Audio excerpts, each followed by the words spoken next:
আমার এই গল্পের ঘরে আপনাদেরকে স্বাগতম।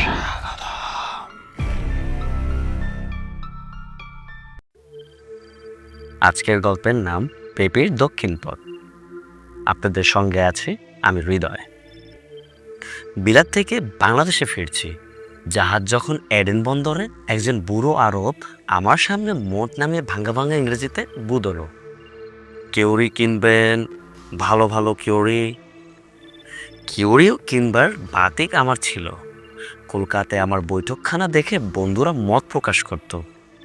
ঘরখানাকে আমি প্রায় ছোটোখাটো মিউজিয়াম করে তুলেছি, কারণ সেখানে দিকে দিকে সাজানো ছিল দেশ বিদেশের নানান শিল্প কৌতুক সামগ্রীর নমুনা।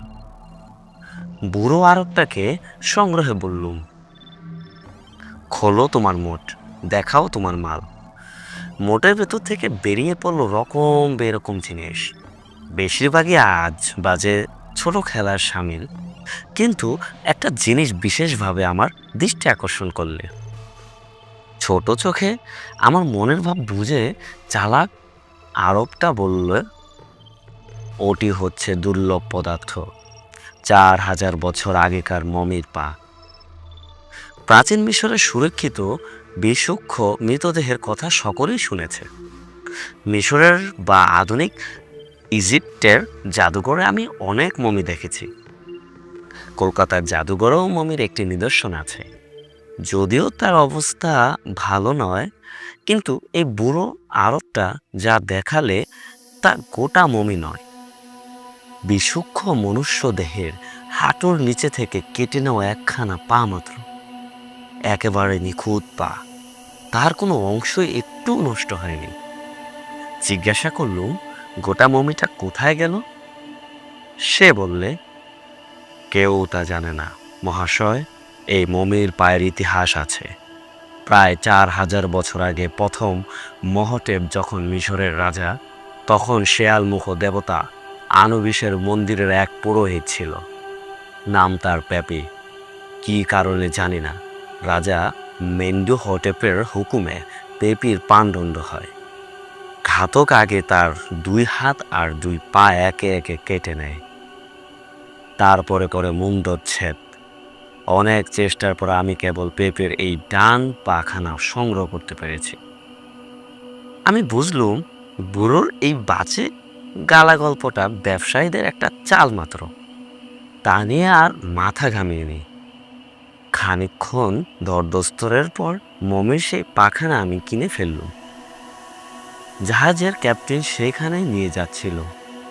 আমি কি কিনেছি দেখে গম্ভীর হয়ে বললেন, মিস্টার সেন, এসব জিনিস কেনার খেয়াল ভালো নয়।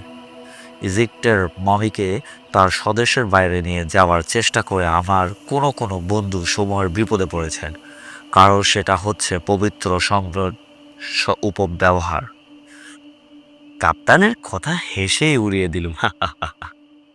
কলকাতার বাহিরেতে ফিরে আসতে আমার মা করলেন মমির এই দক্ষিণ পদের বিলম্বে বিষম বিদ্রোহ ঘোষণা। স্পষ্ট ফতোয়া দিলেন, আমার বাড়িতে ওই পচা মরার ঠাঁই হবে না। আমি বললুম, পচা নয় মা, শুকনো, এই যেমন শুটকি মাছ আর কি। অনেকে কি শুটকি মাছ খায় না? মায়ের নাসিকান্তকে সত্যই যে আক্রমণ করলে কোনো উৎকষ্ট দুর্গন্ধ। তাড়াতাড়ি নাকে কাপড় চাপা দিয়ে তিনি বলে উঠলেন, ওরে পিচাস, থু থু থু, ছেচ্ছের মূল্যকে গিয়ে তুই কি শুটকি মরাও খেতে শিখেছিস? অনেক চেষ্টা ও খোশমোদের পর শেষ পর্যন্ত মায়ের সঙ্গে এই রফাই হলো যে পুরোহিত পেপির দক্ষিণ পদখানি অতঃপর বিরাজ করবে সদর মহলে, একতলার বৈঠকখানা গ্লাস কেসের মধ্যে, এবং কোনো উজোরেই তাকে নিয়ে আমি বাড়ির ওপরতলায় উঠতে বা অন্ধমুহূর্ত প্রবেশ করতে পারবে না। তেরাত্রি পেয়াতে না পেয়াতে যেসব ঘটনা ঘটতে লাগলো তার কোনো মানে হয় না। এক সকালে ঘরের বাইরে এসে শুনলুম মহাশোরগোল শুরু করে দিয়েছে আমাদের দারবান। কাল রাত্রে সে নাকি নিজের হাতে সদর দরজা বন্ধ করে দিয়েছিল, কিন্তু আজ ভোরবেলায় উঠে দেখে দরজাকে দোহাট করে তুলে দিয়েছে। কিন্তু তার চেয়েও আশ্চর্য ব্যাপার দেখে আমার চক্ষু স্থির হয়ে গেল। দরজার সামনে চলন পথে পড়ে রয়েছে পুরোহিত পেপির কর্তৃত দক্ষিণ পথ। এই পাখানাকে আমি হস্তে রেখে দিয়েছিলাম বৈঠকখানার চাবিবন্ধ গ্লাস কেসের ভেতর, এবং সে ঘরের দরজাও ছিল বাইরের থেকে তালাবদ্ধ। এই অঞ্চলের থানার ইন্সপেক্টর নবীন হচ্ছে আমার বন্ধু। আজ সকালেও আমাদের সদর দরজা ছিল খোলা, এবং সেই হতচ্ছাড়া কাটা ডান পাখানা পড়েছিল চলন পথের ওপরে। বলা বাহুল্য, আজও সে সচল হয়ে বেরিয়ে এসেছে তালাবদ্ধ ঘরের চাবিবদ্ধ গ্লাস কেসের ভেতর থেকে। আড়ষ্ট ও নিরুপায়ভাবে তার দিকে তাকিয়ে চুপ করে দাঁড়িয়ে আছে। এমন সময় নবীনের প্রবেশ। এসে বললে,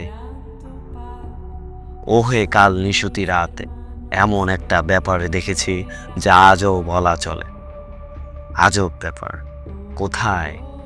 তোমাদের সদর দরজার সামনে তারা। মানে? রোদে বেরিয়েছিলুম, হঠাৎ দেখি আমাদের আগে আগে যাচ্ছে একটা মস্ত ডাঙ্গা মূর্তি। মাথা সমান উঁচু এক গাছা লাঠির ওপরে বর দিয়ে সে খুঁড়িয়ে খুঁড়িয়ে পথ চলছিল। খুঁড়িয়ে খুঁড়িয়ে? হ্যাঁ, পথের আধা আলো আর আধা অন্ধকারে তাকে ভালো করে দেখা যাচ্ছিল না। তবু মনে হলো সেই বিদেশি আর ডান পাখানা নেই। আমি রুদ্ধশ্বাসে শুধুলাম, তারপর? লোকটা যখন তোমাদের বাড়ির সদর দরজা পর্যন্ত এসেছে, তখন আমার কেমন সন্দেহ হলো। আমি তাকে চেঁচিয়ে চ্যালেঞ্জ করলাম। সঙ্গে সঙ্গে সেই মুহূর্তটা বলতে তুমি বিশ্বাস করবে না, ঠিক যেন বাতাসের